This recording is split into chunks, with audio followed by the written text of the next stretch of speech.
할렐루야. 낯설어 하시는 분들이 계십니다.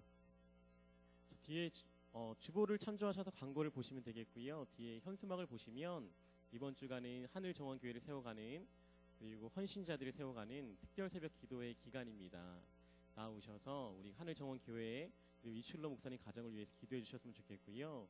그리고 이끌어 가시는 담임 목사님과 당회와 교회 중직자들 위해서 기도해 주셨으면 좋겠습니다.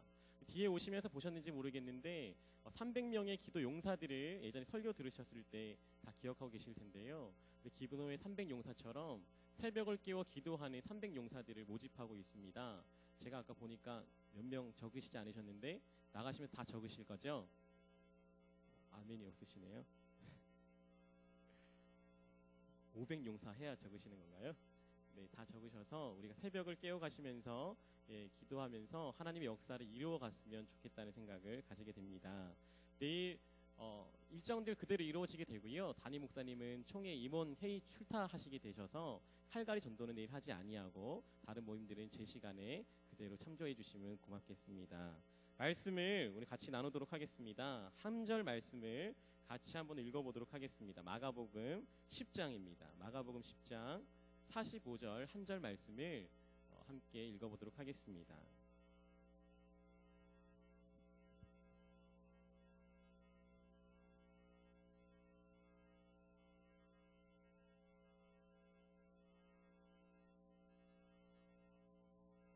다 찾으셨으면 함께 읽도록 하겠습니다. 시작.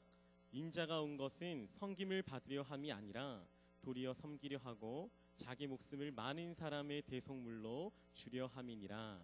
아멘. 네, 오늘의 말씀의 제목은 잃어버린 영혼을 위하여라는 제목입니다. 잃어버린 영혼을 위하여. 네, 한번 상상을 해보도록 하겠습니다. 한 번도 만난 적이 없는 수십여 마리의 닭들을요, 한 닭장 안에 집어넣는다고 가정을 해보고 한번 상상을 해보시기 바랍니다. 그 안에서 처음 만난 닭들은 어떤 일이 일어날까요? 우리는 잘 알 수는 없지만 이렇게 말을 하는 게 아니고요, 이렇게 행동을 한다고 합니다. 닭들은 특별히 수탉들에 대한 이야기인데요, 만나기만 하면 처음 10분 안에 모든 서열이 정해진다고 합니다. 수십 마리든 수백 마리든 만나기만 하고 10분 되기 전에 1등부터 꼴등까지 첫 번째 되는 머리부터 꼬리까지 순위가 정해진다고 합니다. 그때의 신경전이 지나고 나면요, 그 이후부터는 아무리 힘이 약한 그 닭이, 힘이 센 닭이 자기를 쪼고 짓밟고 누른다 하여도 반박을 할 수 없다고 합니다. 이미 서열이 정해졌으니까요. 그것 때문에 그 10분은 매우 중요합니다. 이 10분 안에 기선제압을 하지 못하고 이 10분 안에 정말로 자기의 능력과 역사를 보여주지 않으면 인생이 꼬이게 되는 게 닭의 인생이라고 합니다. 그 10분 안에 수탉들은요, 머리가 되어야만 편해지게 되고 머리가 되어야만 그 마음의 안정을 누리게 되어 있습니다. 그 속에서 꼬리가 되면 더 이상 누구에게도 반박할 수 없는 안타까운 인생을 살 수밖에 없다라는 게 조류학자들의 이야기입니다. 근데 이런 이야기를 빗대어서 한 목사님이 작은 칼럼도 아니고요, 작은 숫자의 글자를 가지고 글을 적는 걸 제가 읽어봤습니다. 140자 안에 글을 썼는데 이 이야기를 담았는데요, 이런 이야기입니다. 조류독감은 과거에만 있었던 것이 아니라 지금도 있다라고 말하고 있습니다. 몇 년 전에 조류독감이 우리나라를 강타했고요, 우리는 두려움 가운데 조류독감을 무서워하고 닭을 먹지 않았던 일들을 기억하실 겁니다. 그런데 그 조류독감이 끝난 게 아니라 지금도 남아서 더 강력한 조류독감이 우리 가운데 있다라는 겁니다. 그것은 다른 게 아닙니다. 일반적인 질병을 말하는 게 아니라 마치 10분 안에 서열을 정하는 닭들처럼 서로가 크다고 싸우는 인간들의 모습을 빗대어 한 목사님의 글이었습니다. 인간들 역시 두 사람이 모이면 정치를 한다고 합니다. 세 사람이 모이면 서열을 정한다고 합니다. 네 사람이 모이면 그 안에서 당파가 생긴다고 합니다. 그러면서 누가 큰가 싸우고요, 그 안에서 서로가 서로를 짓밟고 헐뜯고 아첨하고 편법을 써가면서 나의 실력과 서열을 지켜내려고 안절부절하는 모습을 그분은 조류독감이다라고 표현을 했습니다. 우리 가운데 이런 조류독감을 경험하신 분들이 계십니까? 인간 가운데 정말 무서운 것은 닭들에게서 옮는 감기가 아니라 닭들처럼 서로 이기고 깨물고 정말로 이겨야만 편안하다고 생각하는 그 삶, 정말로 내가 높은 서열에 앉아야만 내 인생이 성공했다고 여기는 그 삶 자체가 조류독감의 시작이다라고 그분이 이렇게 정리를 내렸습니다. 오늘의 말씀을 보면 우리는 한 절 말씀을 읽었지만 그 앞서서요 35절부터 44절까지의 말씀은 이런 본문입니다.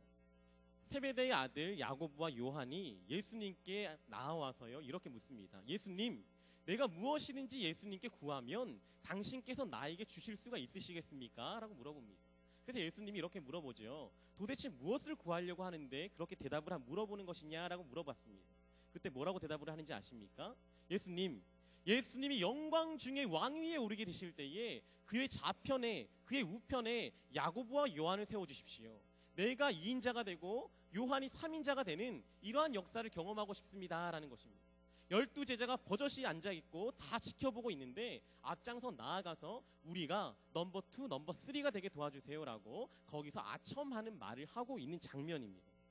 그 다음에 예수님께서 해주시는 말이 바로 이 말씀입니다. 너희가 그 우편에 앉아있는 것이, 좌편에 앉아있는 것이 어떤 짐을 지고 살아가야 되는 인생인지 알기는 아느냐?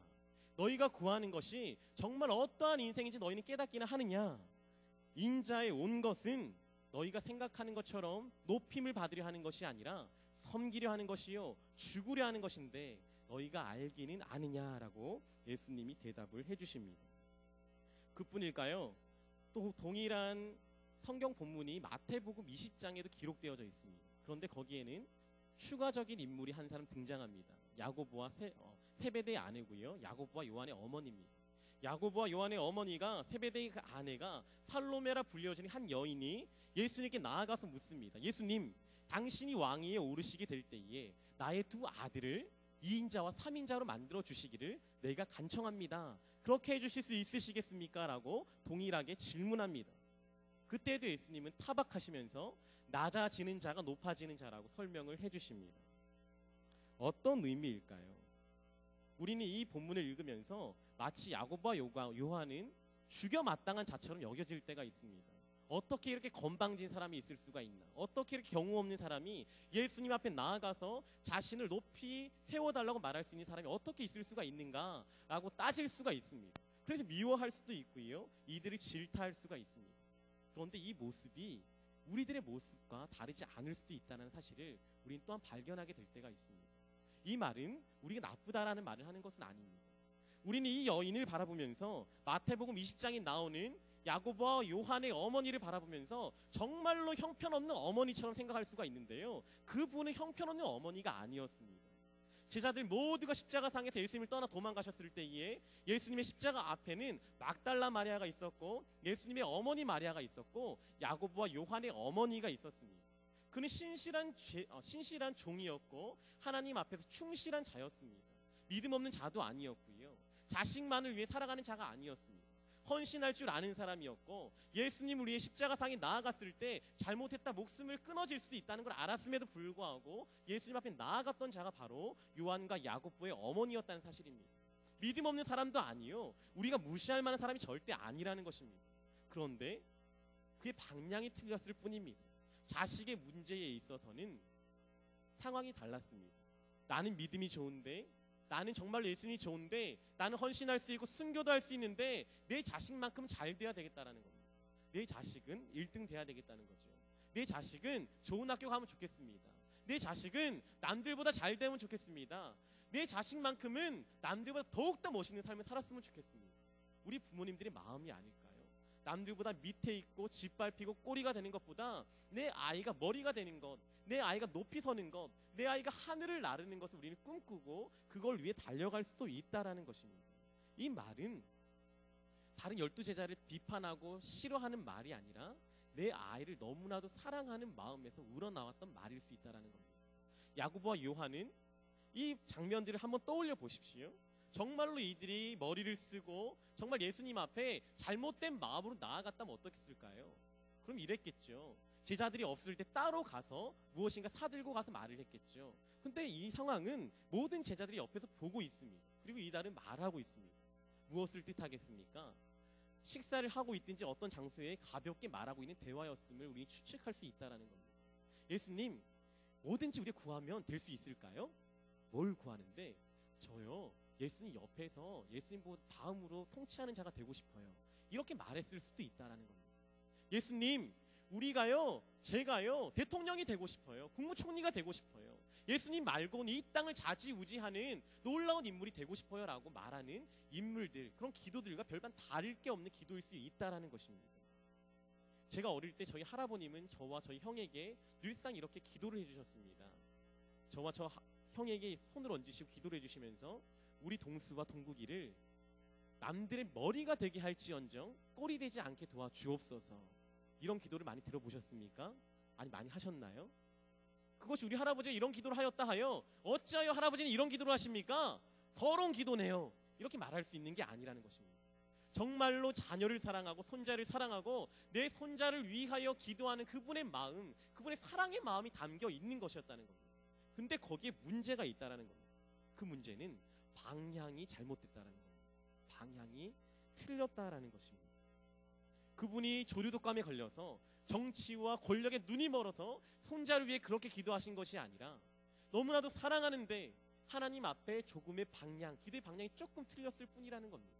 사랑이 틀린 것만큼은 아니라는 것입니다. 우리 역시 기도할 때에, 하나님 앞에 나아갈 때에 나의 인생을 두고 방향이 틀릴 때가 있습니다. 그 틀린 방향이 어떠한 방향일까요? 바로 이러한 방향이 아닐까 싶습니다. 나를 위하여 라는 단어가 아닐까. 내 인생을 살아가면서 정말 주님이 좋습니다. 하나님의 비전도 좋습니다. 하나님의 역사도 좋습니다. 하나님이 행하시는 거 좋습니다. 하지만 나를 위하여 하나님이 역사해 주셔야만 하나님의 역사가 내 마음에 흡족합니다. 하나님께서 이 땅을 짊어져 가시면서 십자가를 이 땅에 주시는 것도 좋습니다. 수많은 사람에게 고난 주시는 것도 좋습니다. 나에게 고난 주는 것도 이겨낼 수 있습니다. 하지만 나의 자식에게만큼은 그 고난을 물려줄 수 없는 것, 내 자식만을 위하여 살아가는 것, 그 마음일 수도 있다는 것입니다. 자녀를 사랑하긴 하는데 하나님의 마음이 담겨 있지 않는 아집과 고집과 그 내 마음속에 있는 집착이 있을 수도 있다는 사실이 바로 여기 나타나 있는 문제입니다. 이들은 말을 했습니다. 다른 12제자들이 있었음에도 불구하고 많은 시간 동안 그들과 함께 동고동락하면서 아픔을 나눴음에도 불구하고 하나님이여, 예수님이여, 저들은 어떻게 될까요? 저들은 높은 자리에 세워주시면 안 되겠습니까? 라는 질문보다는 나는 높은 자리에 앉고 싶습니다 라는 자기 중심적인 질문과 물음과 요구를 하고 있다는 것입니다. 남들은 상관이 없습니다. 이출로 목사님이 지난주 이렇게 말씀을 하셨습니다. 남이 걸린 암보다 내가 걸린 감기가 더 가슴이 아프더라고요. 남이 어떻게 됐든 간에, 암이 걸리고 힘들고 어렵고 가난하든 말든 간에 나는 잘 살면 된다는 겁니다. 남이 어떻게 되든지 간에 남의 집 애들이 대학에 떨어지고 남의 집 애들이 직장에 떨어지고 남의 집 애들이 결혼을 못하든지 간에 내 애만큼은 결혼을 잘하고 내 애만큼 좋은 직장 들어가고 내 애만큼 좋은 대학 들어가면 나는 기쁘고 좋다라는 것입니다. 우리는 믿음이 있을 때 또 다른 누군가를 배제해버리고 그들을 제외해버린 믿음에서 문제가 발생했다라는 것입니다. 예수님은 그들에게 이렇게 말씀하십니다. 높아지려 하느냐? 높아지려 하느냐? 그 마음이 틀린 것은 아니다. 높아지지 말라는 말은 결코 안 하십니다. 그런데 높아지는 방법은 너무나도 잘못됐다. 너희가 높아지려 한다면 낮아져야 된다라는 말이 예수님의 마음입니다. 우리는 높아지기 위해 많은 노력을 합니다. 공부를 열심히 하면요, 좋은 대학 가게 되어 있습니다. 나를 위해서 열심히 일하면요, 돈을 벌게 되어져 있습니다. 사람과의 관계를 열심히 잘하면요, 사람들에게 인정받게 되어져 있습니다. 정말로 열심히 사람들이 찾아다니면요, 나에게 성과가 나타나게 되어 있습니다. 제가 좀 살이 빠지지 않았습니까? 오늘 아침에 몸무게를 쟀는데 65.8. 제가 공개하는 거 처음으로 이렇게 많은 분들에게 공개를 하는데요. 저는 80kg까지 갔다가 65.8이면 14kg 넘게 빠졌다는 거죠. 그죠? 근데 제가 그렇게 뺀 사람들이 뭐 이뻐지려고 빼냐 이런 말을 하실 때가 있는데 사실은 저에게 하나 이유가 있었습니다. 저희 가정에 조금 아픔이 있었던 적이 있었습니다. 저희 가정에 아기가 있었다가 저희 아내가 유산을 경험하는 적을 경험하게 된 적이 있었습니다. 근데 그때 저에게 두 가지 고민이 있었는데요. 저희 집에서 교회까지는 참 가깝습니다. 가까운데 살이 찌다 보니까 걸어오는 게 힘들고 어려울 때, 발이 아플 때가 있었고요. 내 몸이 좋지 않다라는 증상을 제가 느낀 게 하나 있었고, 또 한 가지는 제 아이가 하나님이 부르신 가운데 떠나가게 되면서 제 마음속에 아픔이 있었습니다. 내가 건강하지 못하게 준비되어 아빠로서 준비하지 못해서 내 아이가 떠나간 건 아닐까라는 자책감이 있었습니다. 내가 건강하지 못하면 또 다른 아이를 가진다 하여도 이럴 수 있겠다. 그 아내와 함께 다짐을 했습니다. 잠시 잠깐 아내를 처가에 내려보내면서 돌아오는 동안까지 나는 무조건 살을 빼놓고 있겠다. 기가 막히게 변화되어 있겠다. 나는 건강을 되찾고 하루도 빠지지 않고 운동을 열심히 하겠다. 나는 건강한 아빠, 더 이상 아이들에게 짐이 되지 아니하고, 저희 아버지는 아파서 돌아가셨는데 아이들에게 건강 때문에 실망시키지 않는 좋은 아빠가 될 것이다 라고 다짐을 하고 아내를 내려보내고 그때부터 열심히 운동을 하기 시작했습니다. 그리고 살을 빼기 시작했죠. 저는 단순히 이뻐지려고 한 건 아니고요. 아이를 위한 책임감이었습니다. 내 아이를 다시 한번 낳을 때에 건강한 아이를 낳기 위해서, 내 아이를 위해서라면 그깟 15kg 빼는 건 일도 아니겠다 생각을 했습니다. 노력을 했고요. 노력하면 되었습니다. 우리는 살아가는 것이 이럴 수 있다는 겁니다. 내 자식을 위해서는 무언가 노력을 할 수도 있고 노력하면 될 수가 있습니다. 그런데요, 노력해도 되지 않는 문제도 있습니다. 영적인 문제, 영적인 세력, 단순히 노력만 해서 되지 않는 게 있다라는 것입니다. 야고보와 요한의 어머니는 자신이 노력만 하고 예수님께 아첨만 하고 예수님께 나아가서 아뢰기만 하면 잘 될 줄 알았는데요, 그것이 아니었다라는 것입니다.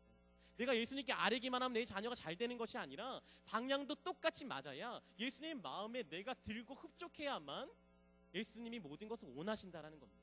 헌신의 마음, 결단의 마음, 무너짐의 마음, 미랄이 되고자 하는 마음이 없으면서 내 아이가 높아지기만을 바라는 마음을 가지고 있을 때 결코 예수님은 두 아들을 높이실 수가 없었다라는 것입니다. 단순한 노력 가지고는 그 아이들을 책임질 수가 없었다라는 것입니다. 어떠한 노력을 하고 계신가요? 내 아이를 잘 먹이고 잘 키우기 위하여 맛있는 음식을 할 수도 있습니다. 그들이 좋은 학원 보낼 수도 있고 좋은 학교 보낼 수 있습니다.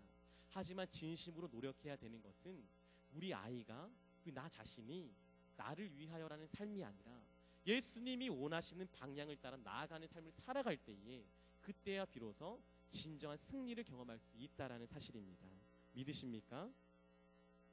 크리스천 다움이라는 칼럼을 읽은 적이 있습니다. 파이디온의 양승원 목사님께서 쓰신 칼럼입니다. 크리스천 다움, 기독교인 다움은 어떤 것일까? 어떤 사람이 크리스천일까라는 질문에서 시작된 것입니다. 거기 한 예화가 나옵니다. 한 예화가 나오는데 거기 키위새라는 한 새를 등장시킵니다. 키위새는 뉴질랜드에만 살고 있는 새입니다. 뉴질랜드에만 살고 있는 특별한 새, 희귀종, 멸종 위기에 있는 키위새를 가리켜서 글을 썼습니다. 키위새는 40cm에서 80cm가 될 정도의 자그만큼 한 새입니다. 그런데 겉보기를 보면요, 새라고 보기보다는 그냥 고슴도치 아니면 들짐승 같이 생긴 것이 바로 키위새입니다. 새같이 생기질 않았습니다. 조류학자들은 이렇게 말한다고 합니다. 조류의 가장 큰 특징이 무엇입니까? 라는 질문에 두 가지를 듭니다. 당연히 조류는 날아야 되지 않겠습니까? 라는 겁니다. 첫 번째는 하늘을 나는 것이 새의 특징입니다. 라는 거죠. 당연한 거 아니겠습니까? 날지 않는데 어떻게 새겠습니까? 두 번째는 하늘을 날아가다 보면 먹이를 먹으려고 보니까요, 저 땅 밑에 있는, 땅에 있는 벌레가 보여야만 합니다. 벌레를 먹고 사는 새가 저 땅 밑에 있는 벌레가 보여야 되니까 시력이 좋아야 된다는 겁니다. 조류의 두 번째 특징은 시력이 좋아야만 한다는 것입니다. 두 가지 특징이 바로 이것인데요, 키위새는 이 모든 것을 가지고 있지 않습니다. 너무나도 게을러서요, 가만히 서 있습니다. 하루에 한 18시간 이렇게 서 있다고 합니다. 서 있다 보니까 먹기만 먹고 운동을 안 하면 어떻게 되겠습니까? 배가 나오게 되죠. 키위새를 한번 찾아보시면 배가 볼록 튀어나왔습니다. 허벅지가 장난이 아닙니다. 사람만 안 걸으면 허벅지가 굵어지는 게 아니라 새도 걷지 않으면 닭다리처럼요, 허벅지가 굵어집니다. 마치 새가 아닙니다. 너무 날지 않다 보니까 날개가 짧아져서요, 거의 보이지 않을 만큼 짧아졌습니다. 닭은 그래도 날 수 있긴 하죠. 이 새는 절대로 날 수가 없습니다. 날개가 있는지 없는지 확인할 수도 없는 새, 그 새가 키위새입니다. 시력은요, 가지고 있지 않습니다. 하루에 수많은 시간을 잠만 자고 있다 보니까 시력 거의 멀어버립니다. 발달한 건 후관기입니다. 냄새를 맡고요, 너무 게으르다 보니까 가만히 서서 냄새를 맡습니다. 그러다가 발로 땅을 떵 치면 벌레가 팍 올라옵니다. 벌레의 냄새를 맡고 발로 땅을 치면 벌레가 올라오면 다리를 가지고 딱 잡습니다. 그리고 먹습니다. 누가 하는 짓입니까? 포유류가 하는 짓입니다. 조류가 자기가 나는 법을 잃어버리고 나는 정체성을 버려버리고 포유류처럼 살아가고 있다는 겁니다. 그러면서 이 목사님의 칼럼 뒷부분에 기독교인들이, 크리스천들이 이름을 크리스천이라 붙인다고 크리스천이 아니라 정말로 크리스천답게 살아가야 크리스천이지 않겠는가라고 설명하고 있습니다. 그러면서 제 마음에 예수님 닮는 게 무엇일까? 예수님을 정말로 닮아가고, 크리스천이라면 그리스도인을 말하는 것인데 그리스도인은 어떤 말을 뜻하겠습니까? 예수님이 걸어가시는 곳을 따라 걸어가는 사람이요, 예수님을 바라보는 것을 같이 바라보는 사람이요, 예수님 말하는 것을 입으로 말할 수 있는 사람이요, 예수님이 안아줄 영혼들을 안아줄 수 있는 영혼이요, 예수님이 정말로 원하시는 것을 볼 수 있는 영혼이요, 정말로 예수님이 비전을 가지고 있는 비전들을 동일하게 가지고 있는 사람이 바로 그리스도인 아니겠습니까? 우리가 크리스천이라고 말을 하면서 세상이 가지고 있는 후각, 세상이 가지고 있는 감각들은 발달했고, 세상이 요구하는 감각들은 발달했는데, 기도의 감각과 그리고 하나님이 정말로 영혼을 사랑하는 한 영혼을 향한 사랑의 감각이 이뤄져 버린다면 우리는 과연 크리스천이라고 부르기에는 부족하지 않을까요? 이게 우리들에게 한번 던져보아야 할 질문인 것 같습니다. 예수님이 제자들에게 하는 질문이 바로 이것입니다. 너희가 으뜸이 되고자 하는 것이 어떤 것인지 아느냐? 세상의 으뜸은 높아지는 게 맞다. 그들이 높아지려 하는 거 나도 인정한다. 하지만 너희가 나의 제자라면 나와 동일하게 걸어가야 되지 않겠는가라는 것이 예수님의 말씀입니다. 나는 어떻게 오셨습니까? 이 땅에 오기를 섬김을 받으러 온 것이 아니다. 야고보와 요한아, 다른 열제자에게 섬김을 받기 위하여 높은 자리에 서는 것이 나의 뜻이 아니란 말이다 라는 것입니다. 나는 섬김 받으러 온 것이 아니라 나의 목숨을 많은 사람을 위하여 대속물로 주기 위해, 아니 내 목숨을 죽이기 위해 나는 이 땅에 왔다. 그런데 네가 날 따라 높은 자리에 올라갈 수 있겠느냐라고 물어보고 있습니다. 나처럼 정말 높은 자리에 설 수 있겠니? 이 말은 돌려 말하면 어떤 것이겠습니까? 나처럼 한 영혼을 위하여 죽을 수 있겠니? 라고 말하는 말씀입니다. 예수님처럼 높아지길 바라는 사람, 정말로 내 자녀를 위하여 그리고 나를 위하여 살아간다면 예수님의 말씀을 들어야 되는 것입니다. 높아지는 게 잘못은 아니라는 겁니다. 하지만 나를 위하여, 나만을 위하여, 내 명예만을 위하여, 내 욕구만을 위하여 나아가는 것은 방향성이 틀렸고, 예수님이 그런 우리에게 이렇게 말씀하십니다. 날 따라 살 수는 없겠냐? 날 따라 한 영혼을 위한 감각을 잃어버리지 말았으면 좋겠는데 라고 우리에게 말씀하고 있습니다. 근데 여기서 우리가 풀어볼 숙제가 한 가지가 있습니다. 많은 사람을 섬기겠다고 말씀하셨는데요, 도리어 섬기려 하고 많은 사람을 위하여 죽겠다고 말씀하셨는데 도대체 누구를 섬기려 한 것이고 많은 사람은 누굴 가리키는 것일까요? 이것을 풀어야 우리가 섬길 사람이 보일 것 같습니다. 오늘 우리가 한 번 더 살펴볼 말씀이 하나 있는데요, 오늘의 본문과 동일한 주어로 시작되는 말씀입니다. 누가복음 19장 10절입니다. 누가복음 19장 10절을 우리 함께 찾아보도록 하겠습니다.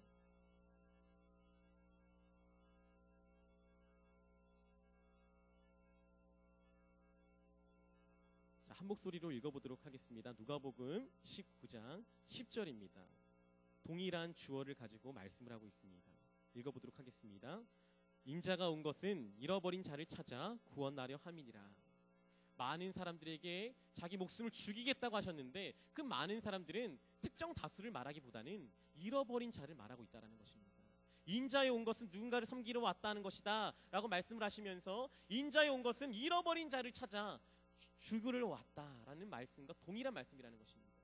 인자는 잃어버린 자를 찾아 그를 구원하려 하는 것이 목적이다. 너희가 높아지려 한다면 나를 따라 잃어버린 자를 찾고 그들을 구원하는 것이 목적이어야만 한다. 이게 우리에게 주는 하나님의 말씀입니다. 잃어버린 자를 찾는 것, 이것은 어떤 말씀이겠습니까? 나를 위하여 살아가는 우리들에게 예수님이 이렇게 말합니다. 너를 위하여 살지 말라. 다른 누군가를 위하여 살아가라. 나만을 위하여 살아가는 우리에게 잃어버린 자를 위하여 살아가라. 하나님이 이렇게 말씀해 주고 있다는 것입니다.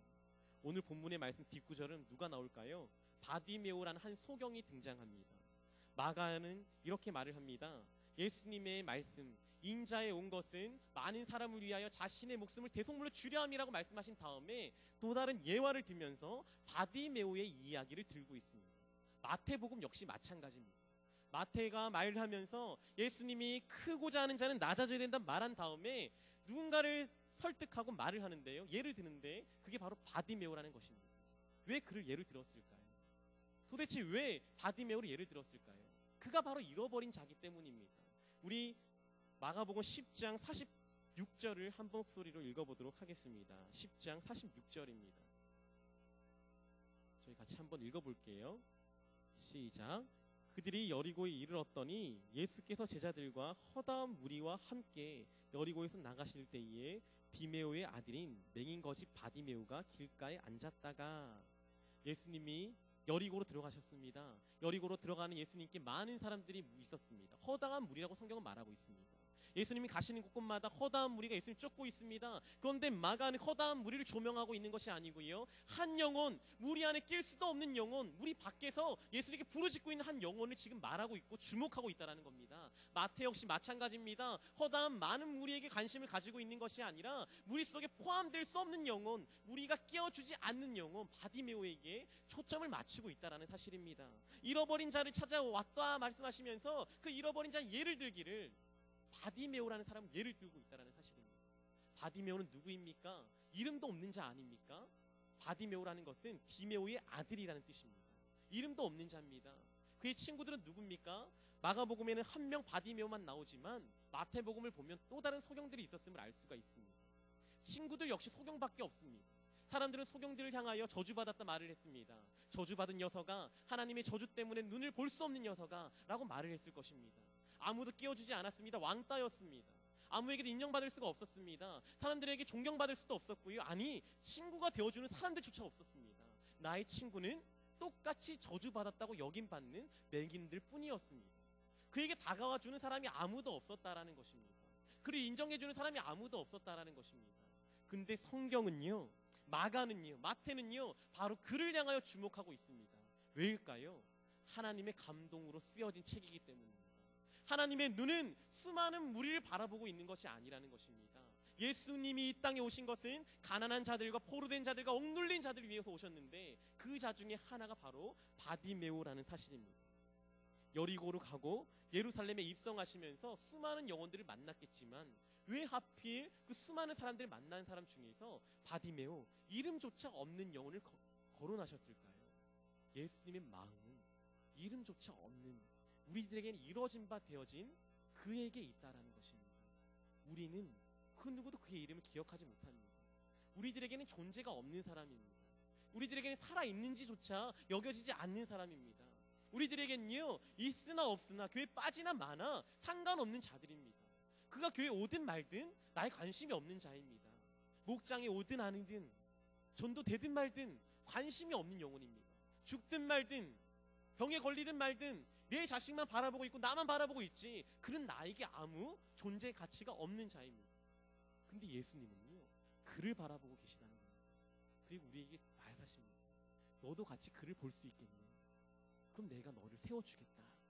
나와 함께 그를 바라봐 줄 수가 있겠니? 아무도 바라봐 주지 않는, 이름도 없는, 네가 그의 이름을 불러주고 네가 그를 불러주고 안아줄 수 없겠니? 그게 바로 잃어버린 자란다. 그게 많은 사람이라는 뜻입니다. 우리가 찾아봤던 누가복음 19장 10절 말씀의 앞구절은요, 삭개오의 본문입니다. 읽어보지 않아도 우리는 잘 내용을 알고 있습니다. 삭개오를 향하여 예수님이 삭개오야 내려오라, 오늘 내가 너희 집에 유하여야 하겠다 말씀하시고요, 그의 집을 걸어가십니다. 그때 사람들이요, 수군수군 거리기 시작합니다. 왜 수군거렸을까요? 성경이 이렇게 기록하죠. 그는 죄인이기 때문입니다. 어떻게 하나님의 아들이 죄인과 함께 이야기를 할 수 있는가? 어떻게 하나님의 아들이 세리와 함께 이야기를 할 수 있는가? 어떻게 하나님의 아들이 이 수많은 사람들 중에 정말 형편없는 저와 같은 인간에게 갈 수가 있는가? 우리 속에 끼울 수 없는 자, 교회에 들어올 수 없는 자, 우리도 받아주지 않는 저 영혼, 더럽디 더러운 저 영혼과 함께 유하실 수가 있는가? 사람들이 수근수근 거리는 것입니다. 그때 예수님이 이렇게 말씀하시는 겁니다. 나는 잃어버린 자를 찾아 구원하려 하는 것이다. 이게 나의 목적이라는 것입니다. 너희 많은 사람들이 아니라 바로 삭개오가 잃어버린 자요, 내가 삭개오를 위하여 이 땅에 왔다라는 것입니다. 너희가 왜 그 삭개오, 내가 사랑하는 삭개오에게 한 번도 다가가 주지 아니하였느냐? 내가 너무나도 좋아하는 삭개오, 내가 정말로 사랑하는 삭개오에게 너희는 왜 한 번도 말 한마디 건네준 적이 없느냐 하는 것입니다. 수근거리는 사람들의 마음은 어떤 마음이었을까요? 한번 상상을 한번 해보십시오. 이런 마음 아니었을까요? 하나님, 제가 성경을 더 봤어요. 봐도 저 사람보단 내가 성경을 더 봤다고요. 근데 왜 하필 삭개오입니까? 제가요, 예배를 드려도 삭개오보단 더 드렸어요. 저에게 다가오지 않는 것은 인정하겠습니다. 예수님이 저에게 다가와서 동구가 라고 한마디 안 해주시는 것까지는 인정하겠단 말입니다. 하지만 인정하지 못하겠는 것은, 나에게 안 오는 것은 인정하겠는데 저 인간에게 가는 건 인정 못하겠습니다. 이런 마음 아닐까요? 비교의식, 서열의식. 다른 제자들이 높이 서는 건 눈뜨고 못 봐주겠다라는 겁니다. 내가 목자 안 돼도 상관없고 내가 직분자 안 돼도 상관없는데 저 집사님만큼은 저 사람만큼은 안 돼야 된다라는 이런 마음이 누군가에게 있다면 동일한 마음일 수도 있지 않을까요? 삭개오를 향하여, 그래요, 나도 부족한 거 인정하니까 나는 안 바라봐줘도 돼요. 하지만 하나님이시라면 저런 인간에겐 다가가시면 안 돼요 라고 말하는 게 사람들의 마음입니다. 정말 그럴까요? 잃어버린 자에 대해서 한 번만 더 증명을 해보도록 하겠습니다. 누가복음 15장입니다. 누가복음 15장 1절부터 4절까지의 말씀을 한 번 더 찾아보려 합니다.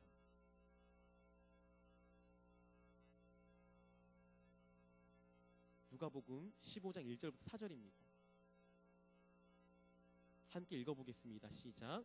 모든 세리와 죄인들이 말씀을 들으러 가까이 나오니 바리새인과 서기관들이 수군거려 이르되 이 사람이 죄인을 영접하고 음식을 같이 먹는다 하더라. 예수께서 그들에게 이 비유로 이르시되 너희 중에 어떤 사람이 양 100마리가 있는데 그 중에 하나를 잃으면 99마리를 들에 두고 그 잃은 것을 찾아내기까지 찾아다니지 아니하겠느냐. 아멘. 여기도 잃어버린 양에 대해서 말씀하고 있습니다. 동일한 사건입니다. 삭개오를 가리켜 수근수근 거리는 사람들과 다를 바가 없는 사람들이 등장합니다. 예수님이 친구를 삼으시는데요, 모든 세리와 죄인들을 친구로 삼으셨다라는 겁니다. 하나님의 아들이라고 이 땅에 왔는데 더럽디 더러운 인간들하고만 교제하고 있습니다. 그들과 함께 식사를 하고 있습니다. 바리새인과 서기관들이 수근수근 거리기 시작합니다. 바리새인과 서기관들이 예수님 왜 미워했을까요? 생각해 보신 적이 있으십니까? 그들이 미워했던 것은 예수님이 틀려서만은 아닙니다. 자기들도 예수님을 쫓아다니고 있는 이유는 무엇이겠습니까? 자기들도 사랑받고 싶은 겁니다. 예수님과 교제하고 싶은 겁니다. 밤늦게 예수님을 찾아갔던 니고데모를 상상해 보십시오. 바리새인들도요, 유대인들도요, 사두개인들도요, 예수님과 교제해 보고 싶었습니다. 그런데 인정할 수 없는 게 있습니다. 나와 교제 안 하는 것까지는 인정하겠다 그겁니다. 근데 왜 하필 저놈들하고 놀냐 이거죠. 왜 하필 죄인들하고 세리들하고 창녀들하고 과부들하고 가난한 자들하고 함께 생활하냐 이겁니다. 그걸 인정할 수가 없어서 수근수근 거리기 시작합니다. 저 사람은 죄인들만 영접하고, 나는 직분자인데, 난 높은 사람인데 나에게 나와서 한 번도 영접한 적이 없는데 죄인들을 영접하고 환영하고 그들과 함께 식사를 하더라. 이런 사람을 봤나. 수근수근 거리는데 그들을 향하여 하나님이 비유하시는 말씀이 일백양의 비유입니다. 세리들에게 비유하신 말씀이 아닙니다. 가난한 자들에게 하신 말씀이 아닙니다. 이 말씀은요, 정말로 들어야 될 사람이 바로 우리와 같은 무리들이라는 것입니다. 무리들을 향하여 하나님 말씀하실 때 내가 너희를 사랑하지 않는 것이 아니라는 겁니다.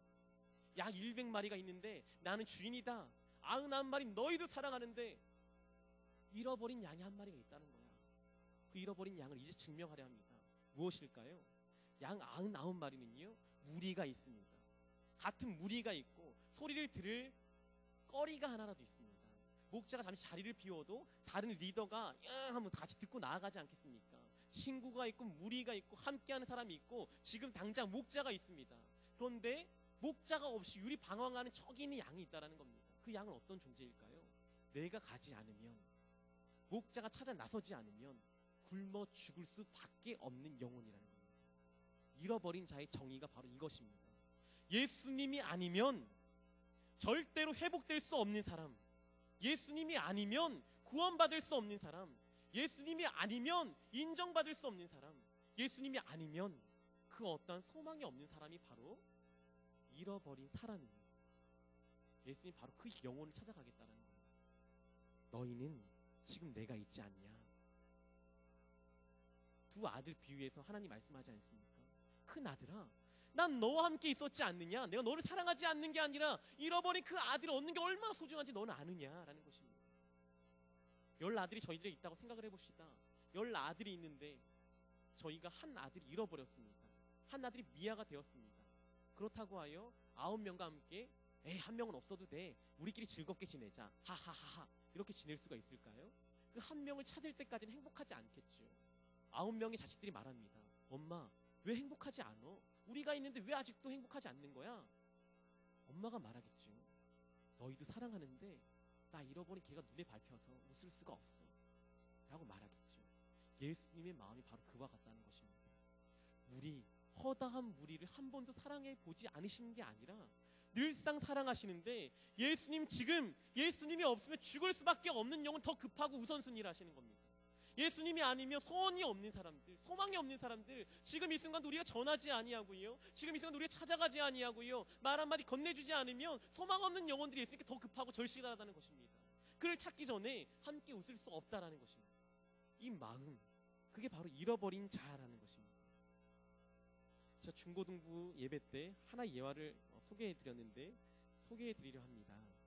한 소녀가 인형을 모으는 취미가 있었다고 합니다. 인형을 너무 좋아했던 소녀가요, 계속해서 인형을 모으기 시작합니다.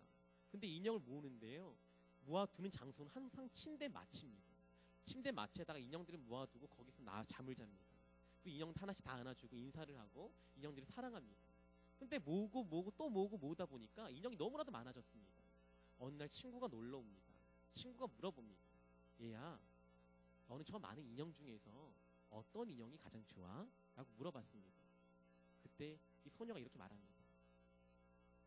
네가 비웃지 않으면, 분명히 비웃을 텐데 비웃지 않으면 내가 말해줄게.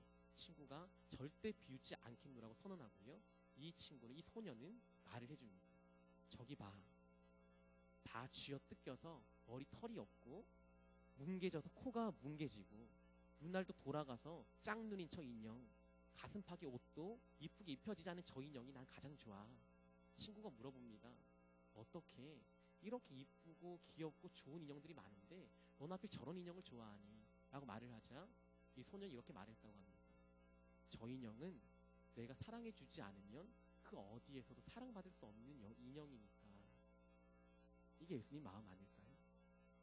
삭개오를 왜 수근수근 거리면서 사람들이 말하고 있는데 잃어버린 자를 찾는다, 이 말이 뭘까요? 내가 저 삭개오를 찾아주지 않으면, 내가 말해주지 않으면, 내가 안아주지 않으면 저 삭개오에게 소망이 없기 때문이야, 이런 말이 아닐까요? 한 영혼, 내가 사랑해주지 않으면, 내가 말 건네지 않으면 무너져 버릴 수밖에 없는 영혼입니다. 야고보와 요한은 자기가 치구가 되고 싶었습니다. 나만을 위하여 살아갔습니다. 그의 어머니는 내 자식만을 위하여 살아갔습니다. 그런데 예수님은 다른 시각 하나를 주십니다. 잃어버린 자, 그 아이는 내가 책임질 테니까 또 다른 잃어버린 자, 네가 말해주지 아니하고 한마디 말하지 아니하면 이 시대에 살아갈 수 없는 영혼이 있는데 그 영혼과 같은 자, 그에게 먼저 한번 찾아가 주지 않겠냐라는 겁니다. 예수님은 누구 때문에 십자가를 지셨습니까? 바로 우리 때문입니다. 그 누구도 아닙니다. 예수님이 오신 목적은 나를 위하여가 아니었습니다. 예수님은 나를 위하여 높은 지위를 가지고 오신 적도 없었습니다. 성경에 그 어떤 인물을 찾아보십시오. 예수님이 찾아가신 인물 중에서 높은 지위에 있거나 잘난 사람은 그 어디에도 없었습니다. 항상 사마리아 여인 같은 사람, 예수님 만나주지 않으면 안 될 사람들만 찾아가 주시고 만나주시고, 그들을 위해 성경은 기록되어져 있는데, 고아와 과부에 대해서 기록되어져 있는데, 성경에는 복이라는 말보다, 축복이라는 말보다 가난과 고아라는 말이 훨씬 더 많이 있는데 우리들의 초점은 어디에 있는지요? 성공하고 싶은 사람들에게는 성공한 친구들이 필요합니다. 돈 많은 사람들이 옆에 있으면 좋습니다. 직분자가 옆에 있으면 좋습니다. 잘 나가는 사람이 있으면 더욱더 좋습니다. 이쁜 사람이 내 친구고 잘생긴 사람이 내 친구면 더욱더 좋습니다. 하지만 예수님을 닮아가는 사람이라면 가난한 자가 옆에 있어야 됩니다. 예수님이 그랬으니까요. 그에게는 모든 세리가 있었고 모든 창녀가 있었고 직분자보다는 가난에 빠진 사람들, 소망 없는 사람들만 있었으니까요. 불쌍한 사람들만 있었으니까요. 예수님께 어떻게라도 구걸해 볼까 하는 사람들만 있었으니까요. 예수님은 그들을 위해 존재했고 오늘 우리에게 그들을 찾아가라 명하고 계십니다. 이 시간 떠올라지는 사람이 계십니까? 그 사람이 있다면 그게 예수님의 마음이라 생각이 듭니다. 제가 한 찬양을 참 좋아합니다. 소리이레나 가수가 부르는 찬양인데요, 거기에 이런 찬양의 가사가 있습니다. 오직 내 것을 위해, 나의 만족과 나의 명예를 위해 이를 악물고 땀 흘려왔네. 오직 내 것을 위해. 하지만 주님은 자신보다도 모든 사람을 사랑하시어 자신의 모든 것을 포기하시고 십자가의 형틀에 자신을 내어주사 그 고통당함으로 우리를 구원하시었네. 이게 바로 오늘 설교의 내용과 동일한 가사가 아닐까 생각합니다. 나의 만족과 나의 유익과 내 것을 위해 달려간 우리에게 다시 한번 예수님을 보면 어떨까요? 예수님은 바로 나를 위해 오셨습니다. 그 잃어버린 자는 나 자신 아니겠습니까? 내가 바로 예수님 만나주시지 않았으면 소망 없는 자 아니었겠습니까? 예수님이 나에게 한마디 걸어주지 아니하고 믿음 주지 않았으면 이 땅에 정말 가치 없이 살아갈 영혼이 바로 나 아니겠습니까? 그 어디 소망 없는 영혼이 우리인데 이제 우리가 예수님의 작은 모습이 되어 누군가를 향해 달려가야 됩니다. 또 하나의 찬양을 소개시켜드리려 합니다. 우리 찬송가 144장인데요. 이렇게 말하고 있지 않습니까? 예수 나를 위하여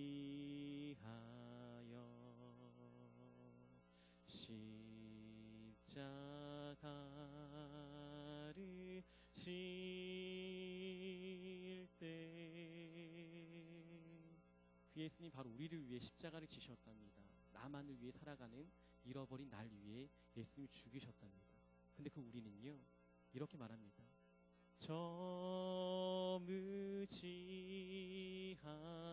사람들 메시아